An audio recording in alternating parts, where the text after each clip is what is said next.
لله نحمده ونستعينه ونستغفره ونؤمن به ونتوكل عليه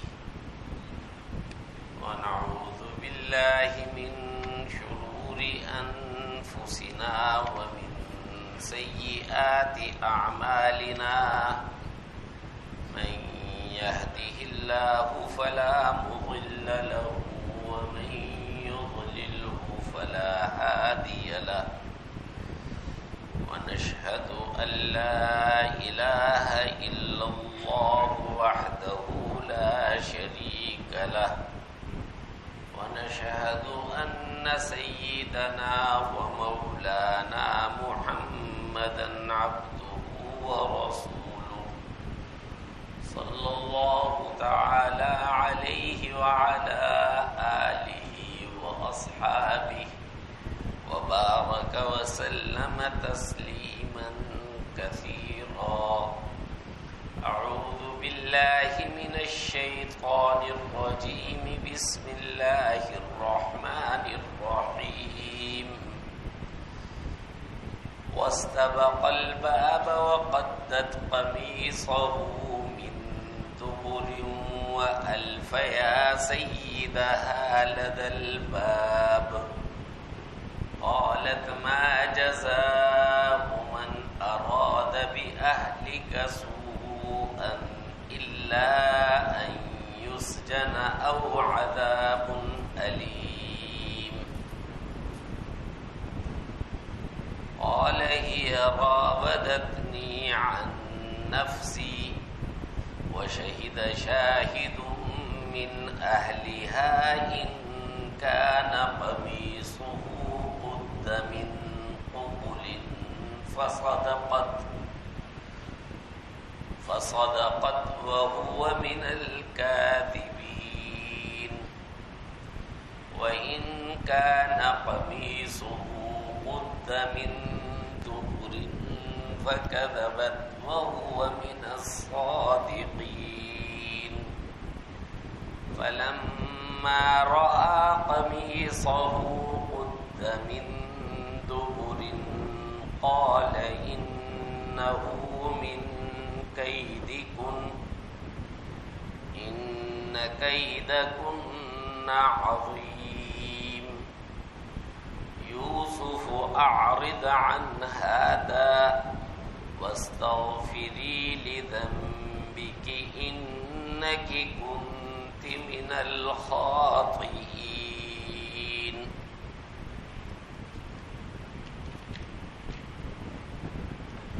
بزرگان محترم، برادران عزیز، اللہ سبحانہ و تعالی نے ارشاد فرمایا واستبق الباب، اور وہ دونوں آگے پیچھے دروازے کی طرف دوڑے.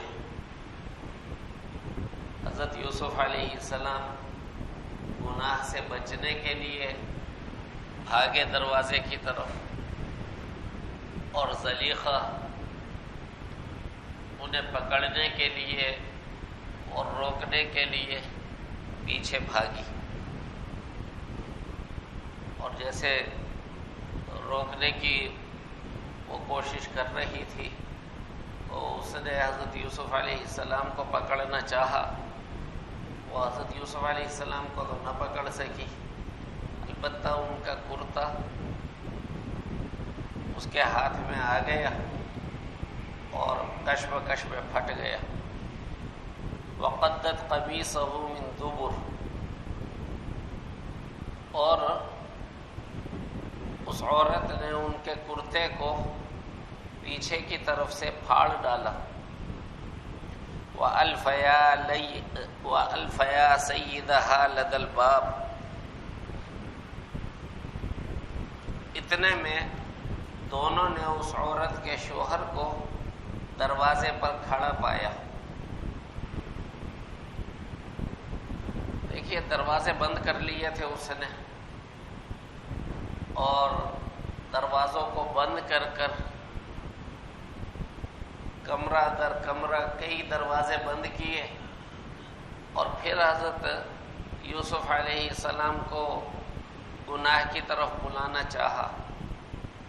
لیکن وہ بھاگے، اور جب بھاگے تو دروازے اللہ سبحانہ و تعالی نے ان کے لیے کھول دیے، اور جو آخری دروازہ تھا باہر نکلنے کا، وہاں جب پہنچے تو عزیز مصر گھر میں آیا تھا، اور انہوں نے اس کو دروازے پر کھڑا پایا۔ بہت مرتبہ آدمی اپنے آپ کو گناہوں کی زندگی پر ایسے ہی مجبور پاتا ہے کہ پھنس گیا ہے اور تمام کے تمام دروازے بند ہیں، تو وہ کوشش کرنا ہی چھوڑ دیتا ہے، حلال کی کوشش کرنا چھوڑ دیتا ہے، کہتا ہے کہ کچھ نہیں ہو سکتا۔ ایسا نظام بنا دیا گیا ہے، ایسا سسٹم بنا دیا گیا ہے کہ حلال پہ چلنا ناممکن ہو گیا ہے، چل ہی نہیں سکتے، حرام کی طرف جانا پڑتا ہے مجبوراً۔ مولانا جلال الدین رومی رحمۃ اللہ علیہ نے اپنی مثنوی میں زبردست نقطہ یہاں پیش کیا ہے۔ وہ کہتے ہیں نیست رکھنا گرچہ عالم را پدید، مانند یوسف وارفتمی باید دوید، کہ دیکھو اگرچہ اس عالم میں، اس سسٹم میں بظاہر کہیں کوئی گنجائش، کوئی نکلنے کا راستہ نظر نہیں آ رہا، پھر بھی حضرت یوسف علیہ السلام کی طرح بے اختیار بھاگنا چاہیے۔ جو حرام سے بچنا چاہتے ہیں، اللہ سبحانہ و تعالی ان کے لیے ایک دروازہ نہیں بلکہ کئی دروازے کھول دیتے ہیں۔ سورۃ الطلاق میں اللہ سبحانہ و تعالی نے ارشاد فرمایا وَمَن يَتَّقِ اللَّهَ يَجْعَل لَّهُ مَخْرَجًا، جو اللہ سے ڈرے گا اللہ تعالی اس کے لیے حرام سے نکلنے کا راستہ بنا دیں گے، وَيَرْزُقْهُ مِنْ حَيْثُ لَا يَحْتَسِبُ، اور اس کو رزق عطا فرمائیں گے ایسی جگہ سے جس کا اس کو گمان بھی نہ ہوگا۔ وَمَن يَتَوَكَّلْ عَلَى اللَّهِ فَهُوَ حَسْبُهُ، اور جو اللہ پر بھروسہ کرے تو اللہ اس کے لیے کافی ہے۔ ایک بہت مشہور نحوی ہیں ابن یزید نحوی، نیک آدمی تھے۔ ایک یہودی نے ان کو کہا کہ مجھے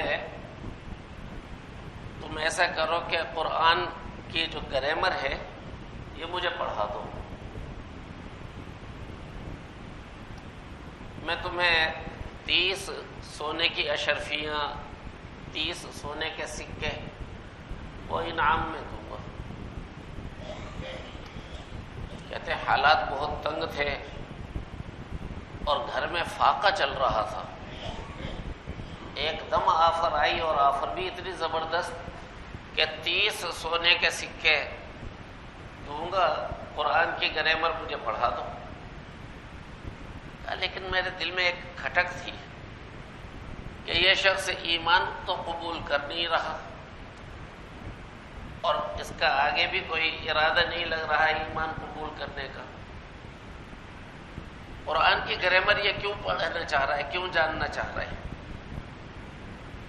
اس لیے کہ قرآن کریم میں اعتراضات نکالے اور کہے کہ یہاں گرامر کے مطابق نہیں بولا گیا، یہاں گرامر کے مطابق نہیں بولا گیا۔ تو اس کا مقصد قرآن کریم کے اندر اعتراض پیدا کرنا ہے۔ کہتے میں نے انکار کر دیا، میں نہیں پڑھاؤں گا، معذرت۔ گھر کی طرف آ رہا تھا، دروازے پر میں نے سرکاری کارندہ کھڑے ہوئے دیکھا، پریشان ہوا اور اس سے پوچھا جی کہا آپ کو ابھی چلنا ہے ہمارے ساتھ، خلیفہ ہارون الرشید نے بلایا ہے۔ بصرہ سے چلے بغداد پہنچے اور بغداد میں خلیفہ کے دربار میں حاضر ہوئے۔ خلیفہ نے کہا مجھے اپنے بیٹے مامون کے لیے تعلیق کی ضرورت تھی تو مجھے آپ کا مشورہ دیا گیا تھا کہ ابن یزید نحوی بہتر رہیں گے، تو کیا آپ یہ مہربانی کریں گے کہ میرے بیٹے کو آپ کچھ سکھلائیں، نحو اور گرامر پڑھائیں؟ کہتے ہیں میں نے کہا جی بالکل پڑھاؤں گا، اور آپ کو بھیجا گیا میری طرف۔ کہتے کہ 30 سونے کی اشرفیہ مجھے اتنی بڑی دولت معلوم ہو رہی تھی جس کی کوئی حد نہیں، اور جب ولی عہد کو میں نے پڑھانا شروع کیا تو وہ 30 اشرفیہ کوئی حقیقت نہ رکھتی تھی۔ اور یہ ایسے استاد ہیں کہ انہوں نے مامون الرشید کی پٹائی بھی لگائی ہے، مارنے کے واقعات بھی کتابوں میں آئے ہیں کہ بعض موقع پر شہزادے نے غلطی کی اور یہ برداشت نہ کر سکے تو انہوں نے ڈنڈا اٹھا کے پٹائی لگائی، اور اسی وقت جو جعفر برمکی کے والد تھے، یحییٰ برمکی اس وقت صدر اعظم تھے، کہ وہ اسی وقت آئے، اور میں یہ سوچ رہا تھا کہ اب شہزادہ ان سے بولے گا، لیکن اس نے آنکھیں صاف کی اور صدر اعظم سے ملاقات کی، جو بات سننی تھی وہ سنی، پھر واپس آیا اور اس نے مجھے دیکھا اور کہا کہ آپ یہ کبھی گمان نہ کریں کہ میں اپنے استاد کی شکایت لگاؤں گا، ابھی نہیں لگاؤں۔ تو یہ ایسے استاد ہیں کہ انہوں نے شہزادے کو مارا بھی ہے، اور یہ عزت ان کو ملی اس وجہ سے کہ حرام کو ٹھکرایا تھا اللہ سبحانہ و تعالی کی خاطر۔ تو وَمَن يَتَوَكَّلْ عَلَى اللَّهِ فَهُوَ حَسْبُهُ، جو اللہ پر بھروسہ کرتا ہے اللہ اس کے لیے کافی ہو جاتا ہے۔ وَمَن يَتَّقِ اللَّهَ يَجْعَل لَّهُ مَخْرَجًا وَيَرْزُقْهُ مِنْ حَيْثُ لَا يَحْتَسِبُ، جو اللہ سے ڈرتا ہے اللہ تعالیٰ اس کے لیے تمام مشکلوں سے نکالنے کا راستہ بنا دیتے ہیں۔ یہاں راستہ بن گیا، تمام دروازے کھل گئے، اور جب آخری دروازے پہ پہنچے تو وہاں اس عورت کے شوہر کو کھڑا پایا۔ اللہ سبحانہ و تعالی نے یہاں لفظ استعمال کیا ہے سید، شوہر کے لیے لفظ استعمال کیا سید، سردار، آقا، اور اس سے پتہ چل گیا کہ ہمارا جو خاندانی نظام ہے اس کے اندر میاں اور بیوی کا تعلق واضح ہے۔ کہیں قرآن کہتا ہے قوام، کہیں قرآن کہتا ہے سید، کہ ایسا نہیں ہے کہ ہم یوں کہہ دیں کہ جی کوئی برتری نہیں ہے مرد کی اور اس کو کوئی فضیلت نہیں دی گئی۔ مرد کی فضیلت نہ ماننے کا ایک راستہ ہے بس، وہ یہ کہ قرآن کا انکار کر دو اور کہہ دو کہ نہیں مانتے قرآن کو اور نہیں جانتے اللہ کی کسی کتاب کو، پھر آدمی کہہ دے کہ جی میاں بیوی برابر ہوتے ہیں، ورنہ جو قرآن پڑھتا ہے اور ایمان رکھتا ہے تو اس کو جا بجا نظر آئے گا۔ یہاں فرمایا الفیا سیدہا لدی الباب، دونوں نے اس عورت کے سردار کو دروازے پر کھڑا پایا۔ قالت ما جزاء من اراد باهلك سوءا الا ان يسجن او عذاب الیم، اس عورت نے فوراً بات بنانے کے لیے اپنے شوہر سے کہا جو کوئی تمہاری بیوی کے ساتھ برائی کا ارادہ کرے اس کی سزا اس کے سوا اور کیا ہے کہ اسے قید کر دیا جائے یا کوئی اور دردناک سزا دی جائے، قید کر دیا جائے، بلکہ اس سے بھی بڑھ کر کوئی اور دردناک سزا اسے دی جائے، اس کے سوا اور کیا سزا ہو سکتی ہے؟ قال ہی راودتنی عن نفسی، سیدنا یوسف علیہ السلام نے اپنی صفائی پیش کی، فرمایا کہ یہ خود تھیں جو مجھے ورغلا رہی تھی، میں تو گناہ سے بچنے کے لیے بھاگا، یہ خود تھی جو مجھے ورغلا رہی تھی۔ اب حضرت یوسف علیہ السلام نے اپنی صفائی پیش کی ہے اور عورت نے الزام لگا دیا ہے، اور نفسیات یہ ہے کہ عورت کے الزام کو فوراً قبول کر لیا جاتا ہے۔ یہاں اللہ سبحانہ و تعالی کی مدد آئی، ایک گواہ نے گواہی دی، فرمایا وَشَهِدَ شَاهِدٌ مِّنْ أَهْلِهَا، اور اس عورت کے خاندان ہی میں سے ایک گواہی دینے والے نے یہ گواہی دی، ان کان قمیصہ قد من قبل، اگر یوسف کی قمیص سامنے کی طرف سے پھٹی ہو، فصدقت وہو من الکاذبین، تو عورت سچ کہتی ہے اور وہ جھوٹے ہیں۔ وَإِن كَانَ قَمِيصُهُ قُدَّ مِن دُبُرٍ، لیکن اگر ان کی قمیص پیچھے کی طرف سے پھٹی ہے، فَكَذَبَتْ وَهُوَ مِنَ الصَّادِقِينَ، تو عورت جھوٹ بولتی ہے اور یہ سچے ہیں۔ یہ گواہی عجیب تھی۔ مستند صحیح روایات سے معلوم ہوتا ہے کہ گواہی دینے والا شیرخوار بچہ تھا جو بول بھی نہیں سکتا تھا، اس موقع پر وہ معجزاتی طور پر بولا۔ دوسرا جو گواہی اس نے دی نہایت معقول، فوراً سمجھ میں آنے والی، کہ کرتے کا پھٹا ہونا فیصلہ کر دے گا۔ اگر کرتا پیچھے سے پھٹا ہوا ہے تو واضح بات ہے کہ مرد تو بچنے کے لیے بھاگ رہا ہے اور اس کو پیچھے سے پکڑنے کی کوشش کی گئی ہے، تو عورت کیسے کہہ رہی ہے کہ اس نے برائی کا ارادہ کیا؟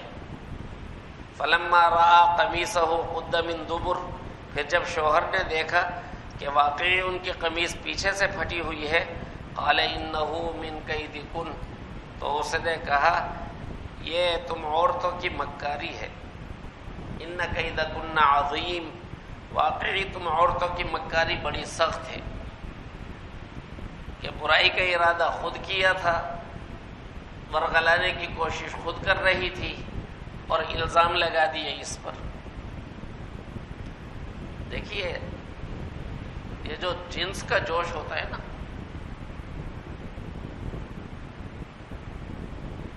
بدکاری کا جوش، یہ محبت نہیں ہوتی۔ ایک لمحے میں یہ محبت ختم ہو گئی تھی۔ جیسے ہی دیکھا کہ میں پھنس جاؤں گی تو الزام لگانے میں دیر نہ کی اور حضرت یوسف علیہ السلام پر ہی الزام لگا دیا۔ اس کو محبت نہیں سمجھنا چاہیے، اور یہی وہ مقام ہے جس پر اس موقع پہ توجہ کرنی چاہیے۔ فرمایا انہ من کیدکن، یہ تم عورتوں کی مکاری ہے، ان کیدکن عظیم، واقعی تم عورتوں کی مکاری بڑی سخت ہے۔ یوسف اعرض عن ھذا، یوسف تم اس بات کا کچھ خیال نہ کرنا، واستغفری لذنبک، اور اے عورت تو اپنے گناہ کی معذرت کر، اپنی غلطی پر تم معذرت کرو، انکی کنت من الخاطئین، یقینی طور پر تم ہی خطا کار تھی۔ اس کو یقین ہو گیا تھا کہ یہ عورت ہی اس معاملے میں مجرمہ ہے، لیکن اس کے باوجود اس نے اس بات کو دبانا چاہا اور مخفی رکھنا چاہا تین وجوہات سے۔ ایک وجہ بعض علماء نے یہ لکھی ہے کہ وہ خود مردانگی کے اعتبار سے ناکارہ تھا، تو اس وجہ سے وہ بہت پرجوش رد عمل دے نہیں سکتا تھا۔ دوسری وجہ یہ کہ وہ ایک بڑے عہدے پر تھا، اور اس عہدے پر ہوتے ہوئے اس کو یہی مناسب لگ رہا تھا کہ یہ معاملہ دبا دیا جائے کہ اس کے منصب اور وقار کو کہیں بہت زیادہ نقصان نہ پہنچے۔ اور تیسری وجہ جو بعض علماء نے بیان کی ہے وہ یہ کہ اس وقت کی مصری سوسائٹی میں یہ چیز بہت زیادہ ہو گئی تھی، جس کو کہتے ہیں لبرل کلچر، تو لبرل کلچر تھا اور یہ چیز بہت زیادہ ہو گئی تھی، اور اس بات نے بھی اس کو شدید رد عمل دینے سے باز رکھا کہ ایسا تو ہوتا ہی ہے۔ تو بس اس نے یہ کہا کہ یوسف تم کچھ خیال مت کرنا، اور عورت سے کہا کہ تم غلطی کی معافی چاہو۔ اب اس کا یہ مطلب بھی ہو سکتا ہے کہ اللہ تعالیٰ سے، اور یہ مطلب بھی ہو سکتا ہے کہ یوسف سے تم معذرت کرو، اس لیے کہ غلطی تمہاری تھی۔ اللہ سبحانہ و تعالیٰ ان باتوں میں جو بھی نور اور ہدایت ہے وہ ہم سب کو عطا فرمائے۔ الحمدللہ رب العالمین، والصلاة والسلام علی سید الانبیاء والمرسلین، سیدنا و مولانا محمد وعلی آلہ وصحبہ اجمعین۔ ربنا ربنا آتنا في الدنيا حسنة وفي الآخرة حسنة وقنا عذاب النار ربنا آتنا في الدنيا حسنة وفي الآخرة حسنة وقنا عذاب النار ربنا آتنا في الدنيا حسنة وفي الآخرة حسنة وقنا عذاب النار وصلى الله تعالى على خير خلقه سيدنا ومولانا محمد وعلى آله وصحبه أجمعين آمين برحمتك يا أرحم الراحمين.